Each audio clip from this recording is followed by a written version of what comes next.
Hello guys, welcome back to my YouTube channel. My name is Dharyll from Bat State U, and for today's video, I'm going to share to you the short summary and the overview of the chapter 7 in the NetAcad. So I made a video previously of the full summary of the chapter 7 in the NetAcad. So now I'm going to discuss the brief summary and the overview of the chapter 7. So without further ado, let's get started. First thing that I want to discuss the important key terms here in the chapter 7 is the binary and the decimal conversion. So in IPv4 addresses, consists of a string of 32 bits divided into 4 sections called octets, and its octets contains 8 bits or 1 bytes of separated with a dot. So there are two methods to apply a binary to decimal conversion. So the first one is to use a positional representation of the binary, and the second method is called the double double, and is used for converting the long binary string fasters, and it doesn't use the positions. So that is the two methods in converting the binary and the decimal conversions. So again, the IPv4 addresses consists of a string of 32 bits, which is divided into 4 selections called octets, and each octets contains a 8 bit or 1 byte separated with a dot. So in the IPv4 structure, network and host portions the subnet mask and the logical and what is the network address for graphics. So in the prefix length, what is the prefix length of the for the graphics. So when it comes to networks and the host and the broadcast addresses, what is the network address, the range of the valid host, and the broadcast address. So those are the IPv4 address structures. So in the IPv4 excuse me, in the IB4 unicast and broadcast and multicast, the IPv4 addressing assignment to a host static and is typed in manually.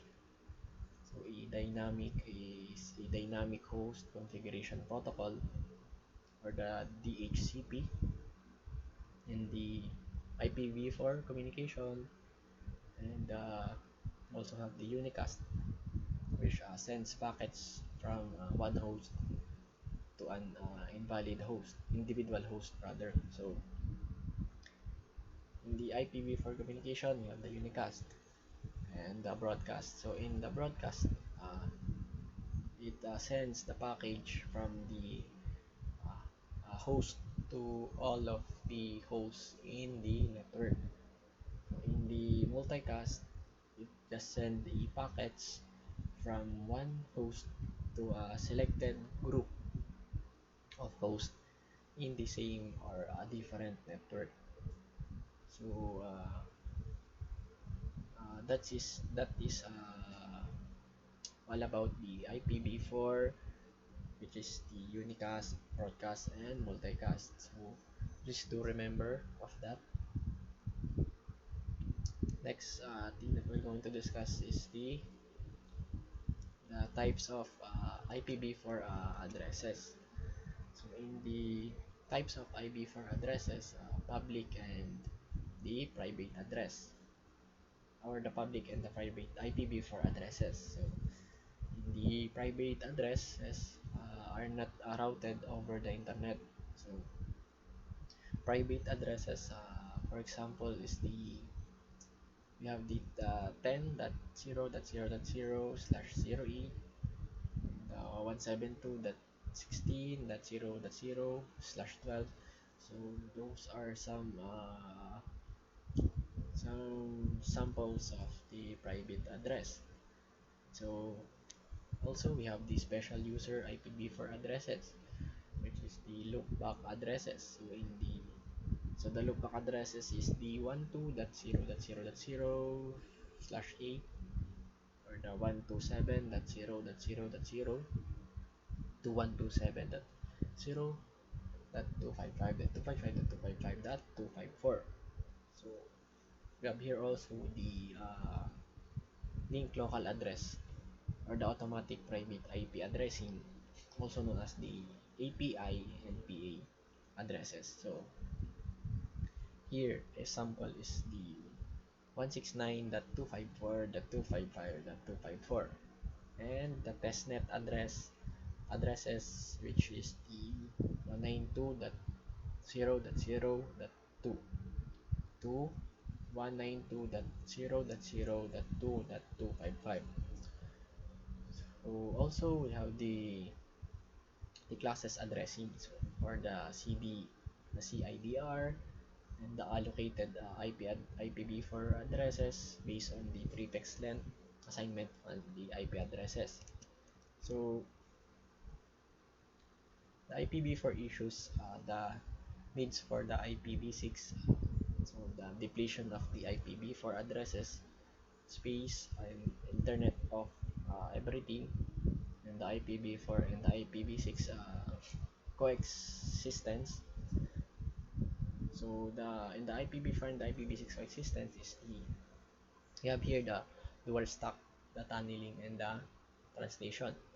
So in the dual stack, the IPv4 and the IPv6 on the same network, tunneling in the tunneling the IPv6 packets inside the IPv4 packets, and in translation the IPv6 packets is translated on the IPv4 packets and vice versa.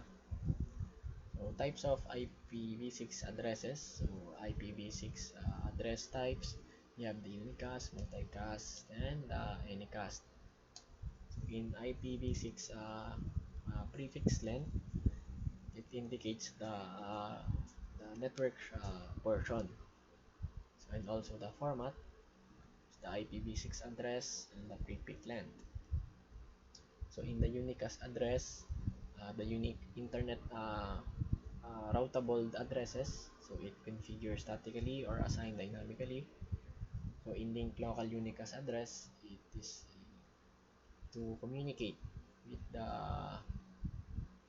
the other IPv6 enabled device on the same link. So devices creates its own link local address without the DHCP server. So in the unique local addresses, the unique local unicast is used for local addresses within the site or between a limited number of sites. So IPv6 unicast addresses, so structure of an IPv6 global unicast address, global routing or prefix, subnet ID, interface ID, and static configuration of the global unicast address, the IPv6 and address, the IPv6 and the dynamic configuration, the the link local addresses, and lastly, in verifying the IPv6 address configuration, we have to type the command show brief IP interface brief.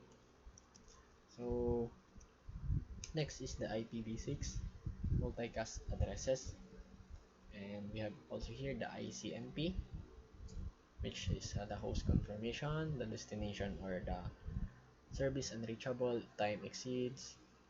We have also here the testing and verification. So in the chapter 7, so it is begun here with the look of the basic of the boot process of a Cisco router. So next, the initial configuration of a Cisco router from the system configuration dialog prompts was explored. So extended setup mode was used to assign router its initial configuration parameters, including host names, passwords, and interface IP addresses. So configuration from the iOS command line was looked at next, uh, beginning with the process of the logging into out of the router. So the interface configuration section outlined the procedure of the setting IP address interfaces, as well as the importance of the setting of the IP addresses on the interface. So it also deals about the as well as the importance of the no shutdown command, an overview of configuring serial interfaces, or the DCE for lab environment was also discussed. The procedure of enabling and configuring IPX was also looked at, and include the configuration of the internet encapsulation settings for the IPX, and the show interface commands was discussed, as the gain of information about an interface, which including its physical and data link characteristics. So basically that is all about in the chapter 7, the overview and a brief summary of chapter 7 Internet Ahad. So if you like this video and if you learned something, please leave a like and share, and thank you for watching. Bye bye.